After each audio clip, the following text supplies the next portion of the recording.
So ఇప్పుడు మన body నుంచి సోల్ బయటికి వెళ్ళిపోయిన తర్వాత ఆ సోల్కి ఏమాత్రం ఎనర్జీ ఉంటుందంటారు? లైక్ ఇంకో సోల్ని ఎఫెక్ట్ చేయడం కానివ్వండి, ఆ సోల్తో కనెక్ట్ అవ్వడం కానివ్వండి, ఆ విషయంలో.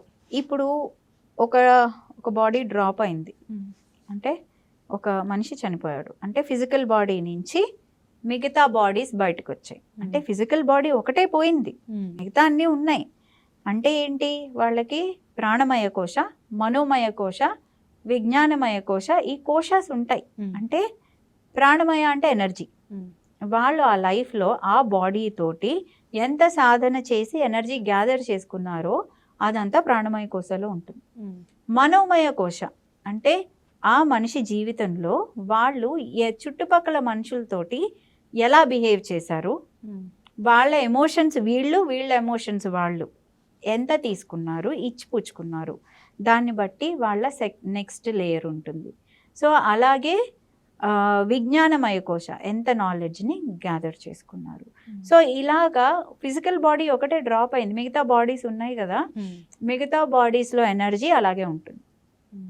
ఓకే, పక్క సోల్స్ని అది ఇబ్బంది పెట్టదు, అలాగే ఉన్న వాళ్ళని కూడా ఇబ్బంది పెట్టదు. అన్లెస్ అంటిల్ వీళ్ళు దాని గురించి చెడుగా మాట్లాడుకుంటూ దాన్ని తిట్టుకుంటూ లేదంటే దానికోసం బాగా ఏడుస్తూ ఉంటే తప్ప ఇవి మళ్ళీ కిందకి రావు, వాటికి పని లేదు. ఓకే, అంటే ఇప్పుడు మనం అనుకుంటాము ఈ సోల్స్ ఎక్కడో ఉంటాయి, మనం ఎక్కడో ఉన్నామని. అలా జరగదు. మనకి కంటికి కనిపించే డైమెన్షన్ ఒక పొర, తర్వాత వెనకాల పొరలోనే అవన్నీ ఉన్నాయి.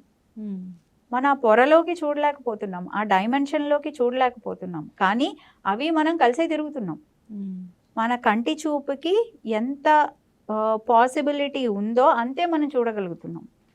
సో అందుకే ఈ ప్రాక్టీసెస్లో ఏమవుతుంది అంటే మనం we start travelling going inward. మనం లోపలికి మనలో మనం చూసుకున్న కొద్దీ మనలో ఇన్నర్ పొల్యూషన్, లోపల ఉండే పొల్యూషన్ అంతా తగ్గిపోయి మనకి ఆ బయటది కూడా నెక్స్ట్ లేయర్లోది చూడగలిగే శక్తి వస్తుంది. ఆ శక్తిని మనం కూడగట్టుకుంటాం ఈ శరీరంతో. ఆ కూడగట్టుకున్నప్పుడు మనకి పాజిటివ్ నెగిటివ్ ఏ తేడా లేదా అన్నీ కనిపిస్తాయి.